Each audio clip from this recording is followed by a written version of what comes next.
If you're looking for the best affordable infrared camera that attaches to your smartphone, I'm going to be comparing the Topdon TC002 to the Thermal Master P3, as well as the FLIR One Pro. So stay tuned, I'm going to show you what my favorite is by the end of this video.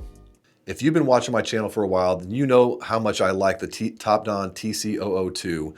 This is my go-to infrared camera for doing home energy audits and inspections at homes and buildings. But recently, a couple months ago, I purchased a P3 because I kept seeing it online, kept seeing people raving about the quality and everything else in the picture, and I was really interested. I wanted to see what the difference was. So after using it for a couple of months on energy audits and comparing it side by side to the Topdon and also to the FLIR One Pro, which I've had for years, I think I have a clear favorite, and I'm going to show you what that favorite is by the end of this video. So I've been using the P3 now for a few months alongside the Topdon TC002, and there's a few things that I want to highlight here that I think are important. So first of all, right out of the box, the contrast of the thermal image of the P3 is kind of flat. And at first I was really disappointed. I was like, it's not vibrant, I can't see a lot of the colors. And then I got into the settings of the app, the user interface, and I realized that you can adjust the contrast and some other things with the picture quality. However, you don't want to move the contrast too much. I found it about, if you move it about 5% up, then it has a pretty similar image to the Topdon. If you go further than that, it just whites out everything and it's not a usable picture. So you can change the contrast and it does look a lot better. The second thing that I think is important is that the angle of view of the thermal image with the Thermal Master P3 is more narrow than it is with the Topdon. And compared to the FLIR One Pro, the FLIR One Pro and the Topdon actually have a pretty similar field of view. So again, really important for inspecting buildings inside smaller rooms. The next thing that I realized with the P3 is that it doesn't actually save the images to your camera's normal photo roll. It has a separate photo folder within your camera, which kind of makes it a little bit more difficult to share the photos and to see it in sequence with everything else that you're taking pictures of when you're doing an inspection. So normally when I inspect a house, I'm taking a picture of the outside of the house first. I've got some inside pictures, and then I roll into doing the thermal imaging. And I just like it to have it all in sequence within my normal camera folder. So that was kind of weird, and it didn't seem like there was a way to adjust that setting or change the folder location where it's saved at. So the other thing that I didn't really care for was the manual focus ring that's on the Thermal Master P3. It looks really cool. It's, the real functionality of that is if you're looking at something that's far away, you can adjust the focus of the thermal image lens so that you can get a clearer shot. But in reality, when you're moving through a house and you're looking at a ceiling, or maybe you're in a big room with a vaulted ceiling and you have a further distance and then you switch to something that's closer to you, it's really more convenient just to have an automatic focus. And the other thing that I didn't like about the ring is that when you've got it attached to your phone on the bottom and you try to adjust that small ring, it actually will turn the whole unit, the P3, will actually move slightly.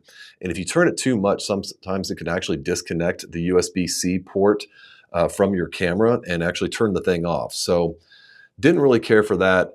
But other than those two gripes, I really like the build quality of the Thermal Master. I think that the thermal images that it generates, especially after you tweak the contrast, are really good. And so, frankly, if I didn't have the Topdon first and I bought the Thermal Master first, I probably wouldn't know any difference. But now that I know the difference between the Thermal Master, the FLIR One Pro, and the Topdon, it really comes down to the ease of use and the field of view that I get to see. So in addition to that, the automatic focus is really important for me. So the next thing I'm going to do is show you some of the user interface differences between the Topdon and the Thermal Master P3. And they have similar features. You're able to change the type of thermal image that you see as far as the colors and the temperature points you can adjust as well. One big difference between the Topdon, the Thermal Master, and the FLIR One Pro. The FLIR One Pro shows you the dots on the screen, and then up in the corner it shows you what those dots represent as far as the temperature. So like your high temperature, your middle point, and then your low temperature. But on the Topdon and the Thermal Master, it actually shows you those temperatures right on the screen. And you'll notice when I show you these pictures side by side that the temperatures that you see are slightly different. They may be off by 1 to 3 degrees. And frankly, I really don't care, because when I'm inspecting houses, the actual temperature of the surface area that I'm looking at is not necessarily as important as the variance. So like when I'm looking for missing insulation or air leakage coming into houses, I'm looking for the contrast, the difference between the cold surface temperatures and the warm surface temperatures. And it's not like I'm looking for something that's going to overheat and burn out like an electrical inspection, or with mechanicals. So I don't think it makes as much of a difference if you're just inspecting houses, but maybe if your intent is mechanical equipment, motors, gears, electrical systems, it might make more of a difference to you. But 1 to 3 degrees, is that really going to make or break? We're talking about sub $300 cameras, and at the end of the day, you're going to be able to see what you want to see with any of these three cameras, but the temperature is not going to make a huge difference. The other thing that I'll say about the infrared camera lens, the resolution of the lens between these three cameras, FLIR takes a very different approach to incorporating the regular camera vision. It's basically like a little white or a black outline that goes around physical things like windows, doors, furniture, and stuff like that. And it's kind of a way to trick the eye to make it look like the thermal image is a higher resolution. It's not really a higher resolution. You're just able to kind of tell, oh, that's a window, that's a door. And so you kind of get your bearings within rooms when you look back at the pictures. Whereas the Thermal Master and the Topdon, they have an overlay of the regular camera, and you can actually slide the overlay so you can show more of the regular picture or more of the infrared picture.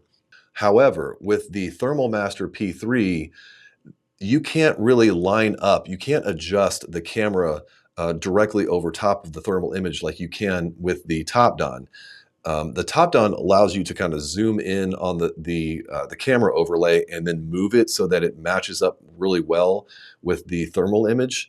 And the Thermal Master doesn't really give you much play. You can expand it out, but I've never been able to get it so that it perfectly overlays on the thermal image so that it looks right to me.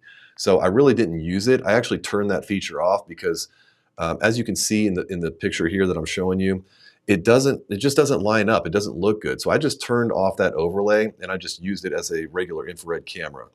Now, I actually like the Topdon's overlay, and it makes it easier to kind of tell what you're looking at. It makes the image look a little bit sharper.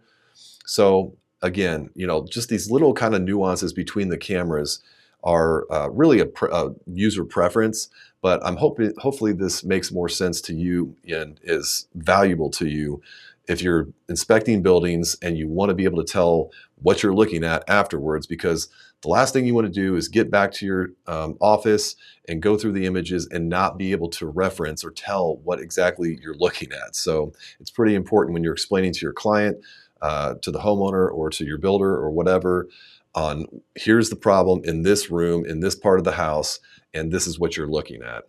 So at the end of the day, which one do I prefer to use? Well, I think you can probably tell by now, the Topdon is still my favorite infrared camera to use, and for these main reasons. One, you've got a wider angle of view with the infrared camera, so you can see more surface area at the same distance versus the Thermal Master.